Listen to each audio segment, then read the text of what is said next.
நீர் இறைத்த திருடர்கள். ஒரு சமயம் விஜயநகர ராஜ்யத்தில் கடும் வறட்சி ஏற்பட்டது. பருவமழை தவறிவிட்டதால் குளம், குட்டை, ஏரி எல்லாம் வற்றிவிட்டது. தெனாலிராமன் வீட்டுக் கிணற்றிலும் நீர் குறைந்து அதிக ஆழத்திற்குப் போய்விட்டது. இதனால் தினமும் தோட்டத்திற்கு தண்ணீர் பாய்ச்ச மிகவும் சிரமப்பட்டான் தெனாலிராமன். இந்த சமயத்தில் ஒருநாள் இரவு 4 திருடர்கள் தன் தோட்டத்தில் பதுங்கியிருப்பதைக் கண்டான். உடனே வீட்டிற்கு வந்து தன் மனைவியிடம், அடியே, நம் நாட்டில் பருவ மழை தவறிவிட்டதால் பஞ்சம் ஏற்பட்டுவிட்டது. எனவே நிறைய திருட்டு நடக்க ஆரம்பித்து விட்டது. பஞ்ச காலம் முடியும் வரை நாம் மிகவும் ஜாக்கிரதையாக இருக்க வேண்டும். எனவே நாம் ஒரு காரியம் செய்வோம் என்று வெளியே பதுங்கியிருந்த திருடர்களுக்கு கேட்கும் வண்ணம் உரத்த குரலில் பேசினான். அதற்கு என்ன செய்யலாம் என்று தெனாலிராமனின் மனைவி கேட்டாள். வீட்டிலுள்ள நகை மற்றும் விலையுயர்ந்த பொருட்களையெல்லாம் இந்த பெட்டியில் போட்டு பூட்டு.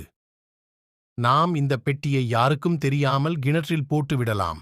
பஞ்சம் தீர்ந்து திருட்டு பயம் ஒழிந்ததும் மீண்டும் கிணற்றிலிருந்து எடுத்துக் கொள்ளலாம் என்று முன்போலவே உரக்க கூறினான் தெனாலிராமன்.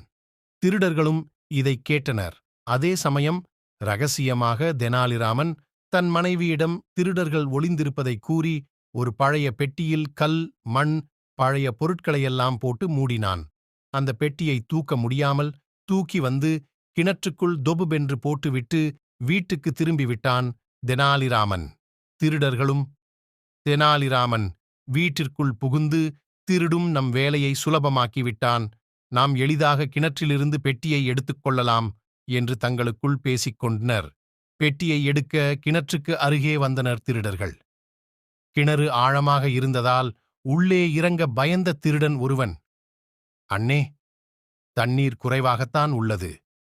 நாம் நால்வரும் ஏற்றம் மூலம் மாற்றி மாற்றி நீரை இறைத்துவிட்டால் சுலபமாக பெட்டியை எடுத்துக் கொண்டு போகலாம் என்று கூறினான். அதைக் கேட்ட மற்றவர்களும் அவன் திட்டத்துக்கு ஒப்புக்கொண்டனர். அதன்படி ஒருவர் மாற்றி ஒருவர் ஏற்றம் மூலம் நீர் இறைக்கத் தொடங்கினர். சற்று நேரம் கழித்து வேறு வழியாக தோட்டத்திற்கு சென்ற தெனாலிராமன் திருடர்கள் இறைத்து ஊற்றிய நீரை தன் தோட்டத்தில் உள்ள செடிகளுக்கும் கொடிகளுக்கும் பயிர்களுக்கும் பாயுமாறு கால்வாயை திருப்பிவிட்டான்.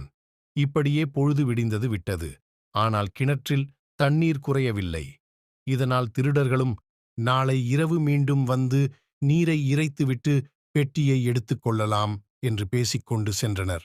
அப்பொழுது தோட்டத்திலிருந்து வந்த தெனாலிராமன் அவர்களை பார்த்து, நாளைக்கு வரவேண்டாம்.